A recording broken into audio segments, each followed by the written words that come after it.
ажил эрхлэл.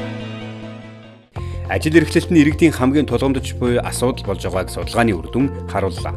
Судалгаанд хамрагдсан иргэдийн 282-т буюу 17.3% нь ажил хөдөлмөр эрхлэлттэй холбоотой бэрхшээл тулгарсан байна.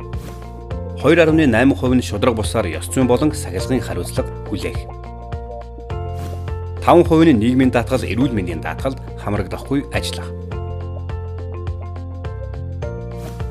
6% нь ажил олгогч бизнес эрхлэгчдийн үүднээс тулгардаг бусад бэрхшээл. 7.8% нь түр хугацаанд ажил гүйцэтгэх, хөлсөөр ажиллахтай холбоотой бэрхшээл. 9.6% нь ажлаас үндэслэлгүйгээр халагдах. 11.3% нь ялгуурлан гадуурхагдах. 23.8% нь хийсэн ажлаа тохирох хууль ёсны цалин хөлсөөн авч чадахгүй байх. 19.5% нь хуваарай болон өрхийн аж ахуй эрхлэлтэй холбоотой бэрхшээл тулгарах. 14.2% нь хөдөлмөр эрхлэлтэй холбоотой хуулиар баталгаажсан эрхээ эдэлж чадахгүй байх. Энэ төрлийн бэрхшээлийг бүсээр нь харуул харьцангуй жиг таргалтай байгаа хэдий ч сумдад харьцангуй бага байна. Нийслэл 43.6%, аймгийн төвд 40.4%, сумдад 16%. Хүүсийн хувьд голдуу эмэгтэйчүүд насны бүлгийн хувьд 18-аас 29-ны насныхан ажил эрхлэхэд илүү бэрхшээлтэй тулгарч байна. Харин энэ бэрхшээл нь 30-аас 39, 40-оос 49 наснд харьцангуй буурсан үзүүлэлт харагдлаа. Өнөөдөр Монголын нийгэмд эрчүүд 45-аас цааш наснд өөрийн болон өрөөлийн буруугаас байгууллагын захиргааны санаачлагаар ажилаас халагдвал дахиад ажилтаа болно гонжин жоо.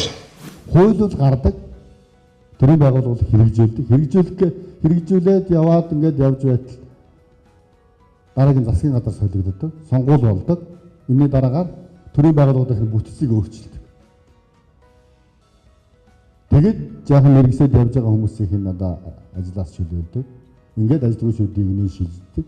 Бэрхшээл тохиолдсон гэх иргэдийн ажил эрхлэлтийн байдлыг авч үзвэл 23.4% нь бүтэн цагийн ажил эрхэлдэг, 31.9% нь ажилгүй, 29.4% нь хуваарайн аж ахуй эрхэлдэг гэсэн байна.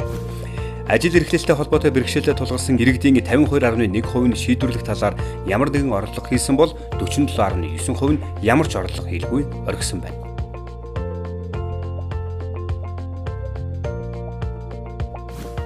Үүний шалтгааныг авч үзвэл 10.6% нь хит их хугацаа зарна, зардал гарах буюу их стресстэж санаа зовох. 17.2% нь нөгөө талтайгаа харилцаагаа муудахыг хүсээгүй буюу үр дагавраас айж болгоомжилсон.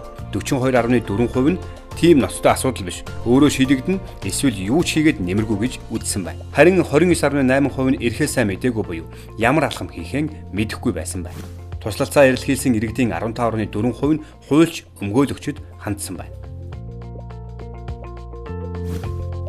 Мөн шийдвэрлэх орлого хийсэн иргэдийн 29% нь бэрхшээлээ шийдвэрлсэн, 42% нь хөөцөлтгөн болж орхисон байна. Хөөцөлтгөн болж орхисон шалтгааныг 30% нь эерэг үр дүн гарна гэж итгэхгүй байсан гэж хариулжээ. Бэрхшээлээ шийдвэрлэхээр хандсан иргэдийн талаас илүү нь нөгөө талтай ярилцаж тохиролцох замаар асуудлаа шийдвэрлэнэ гэж хариулжээ. Ажилгүйд л одоо маш их одоо бий болсон, ажлын байр бас одоо хомс байсантай холбогдуулаад бас яг болохоор эдрийн эрхөөс ингээд зөрчигддгээс гадна тэд нөгөө нээлттэй юм хэлж чаддаг байхгүй. Яг тэгвэл хэлчих юм бол одоо би ажилгүй болчихно. Хин ч гэсэндээ там цааснаас салахыг бол одоо өчтгөө. Тэгээд Монгол хүн өнөөдөр хүн амын тэн хагасыг, бүтээн байгуулалтын тэн хагасыг, нэр хүндийн тэн хагасыг, үлгэр дуурайлын тэн хагасыг авч явж байгаа эрчүүд ингээд Монголын нийгэм хайчиж штэ. Тэгээд тэдэн насаас дээш хүмүүсийг ажилд авахгүйгээд нас хүсээр нь ялгуурлаад тэрэнд нь эрчүүд өртөж байна. Тэгээд тэрнээс болоод ажилгүйд бухимдал тэмцэл, гутал, гомдол тэгээд архитал